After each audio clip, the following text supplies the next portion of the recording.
So I look around and I see a lot of people doing interesting things in their life, right? Like most people are pretty interesting if you look at them and you ask them various different things, right? Like maybe you're a mechanic.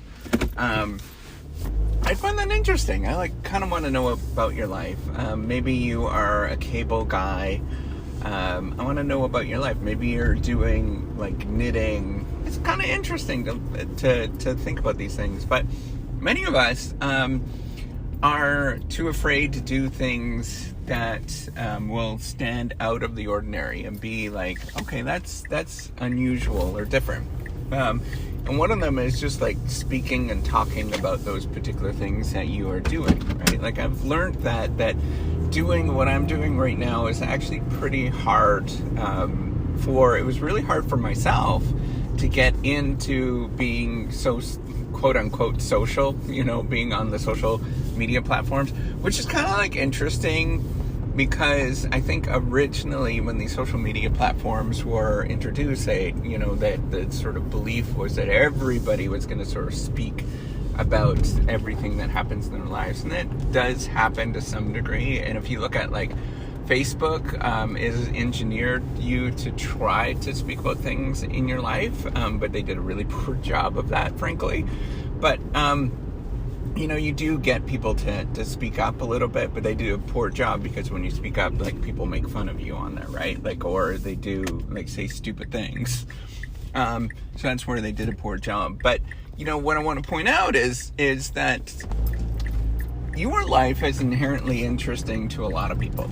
And there is a lot to say about your life, and you should be proud of that particular life. Like, why aren't you scared about speaking about your life, or why are you scared to sort of do things in this world, right? Like it's interesting. I find this is an interesting problem, right? Like you ask, how do you get people to either, be a leader or, be more innovative or stand out and do something that stands out from the crowd. And it often comes down to we're like human beings, right? Like we don't want to do that. We naturally feel we're anxious, we're insecure, we've got all of these things where we just don't want to do it. And we need to remember that if you're going to do it, you have to practice. You have to get up there and do it. It's going to feel weird. It's going to feel it would feel weird for me. It would probably be okay if somebody said that they wanted to be on this podcast and I would just have a conversation with them. I think that would be fine. But, for the most part, it is pretty weird to walk around and do these kind of things or to speak openly all the time. So I just want you to, if you're going to do, if you want to sort of move up, whatever that means, you have to be like okay with who you are. And I'm not saying like your insecurities are wrong or anything like that, but you just have to be okay with that. And you could talk about your insecurities, right? Like you'd be open about these kind of things, and there's going to be jerks in this world that are going to, jump on you and all that kind of stuff. But like, who cares about them? They're jerks, right?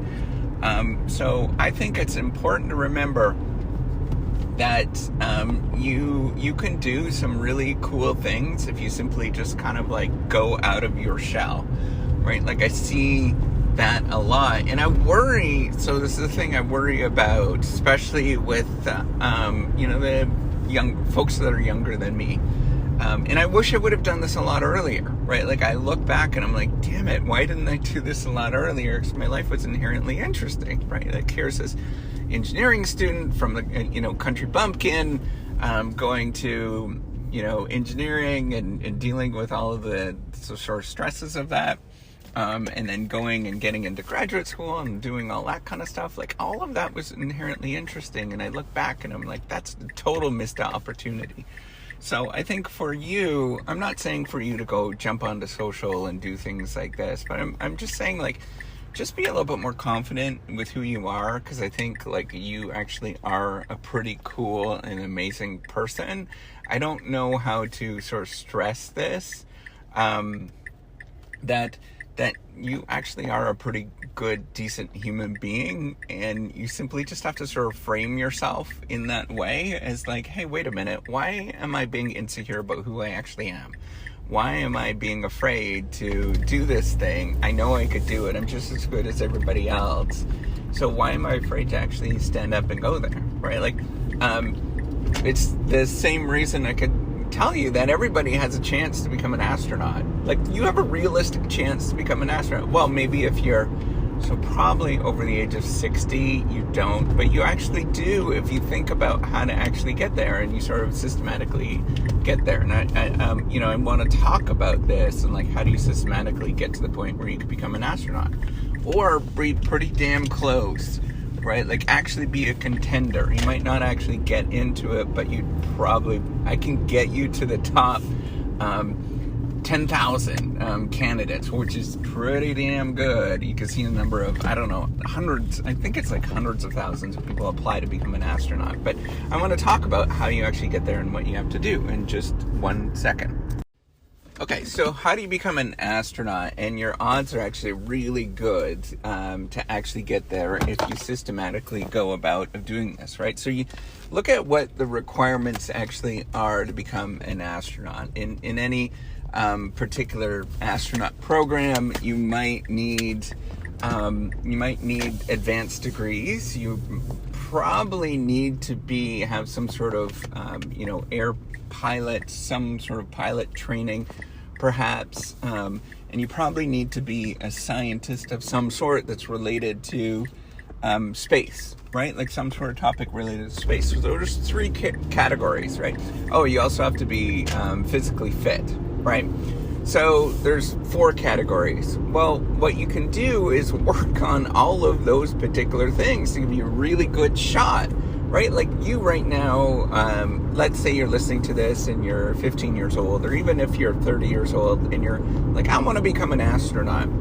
And you look at what you have and you're like, I'm not good enough. Well, okay, let's systematically chop away and chop at your odds so that you can get a really good shot, at least be the top 10,000, maybe even the top 1,000 candidates for an astronaut program, right? So first thing is you need to get advanced education. That's probably going to take your longest amount of time, and it's probably going to be the most amount of work. So I would highly recommend for you to go get an advanced degree, maybe become a medical doctor, and a specialist in a certain area that's related to space, right? So that takes a long time, right? You're probably going to do that for 10 years.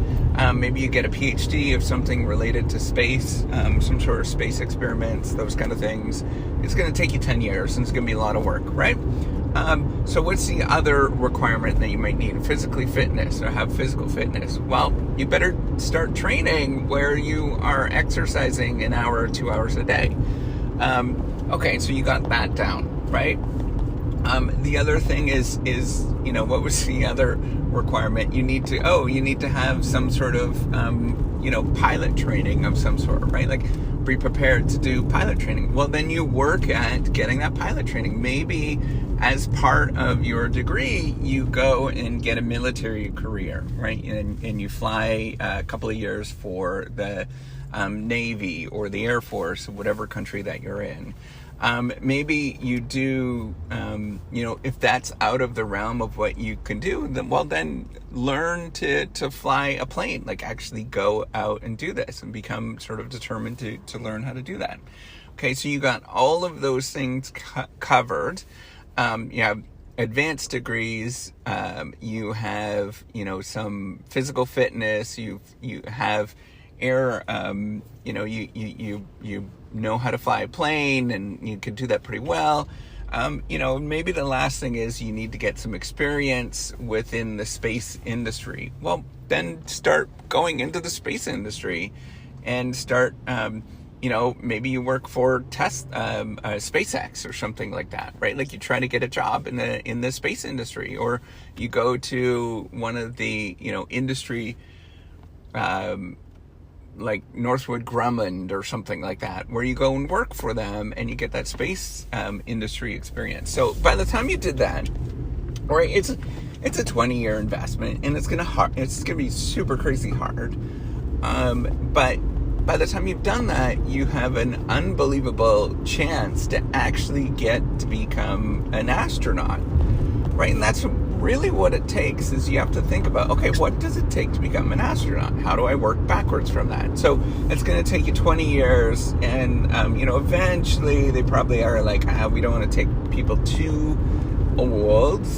So probably, if you are below the age of 35, I would say, and you start working at that in various different ways, right? All those different aspects, you have a pretty good shot. Regardless of where you are, maybe you're a plumber right now. Well, you can become a doctor at the age of 35, right? Like, you can go and get those things. Why not? Like, what's stopping you? So after the age of 50, after the age of 40, that starts becoming a little unrealistic. But who knows, right? Like, you might want to work in the space industry, so why not do all of those kind of things anyways? If you're that passionate about space, wouldn't it be awesome if you tried to do this, and by going and doing all these crazy things and working your way towards the space industry? Like, wouldn't that be an awesome thing anyways? So what I'm getting at is, things in this world seem like crazy and unusual, but you can work at it by systematically choosing to work at it and sort of whittling away at the odds until you have a good shot, right? Like, you're a pretty decent shot at that moment. I wouldn't say you're going to get in, but 1 of 1,000 or 1 out of 10,000 of everybody else that's out there is pretty darn good odds in terms of becoming an astronaut. And it's a chance that I'd be willing to take. So, because the end result, like, look at the end result, right? You've got an advanced degree. Maybe you've got a PhD in astrophysics or something like that. Maybe you are a medical doctor or was a specialist in this weird thing of doing with space travel.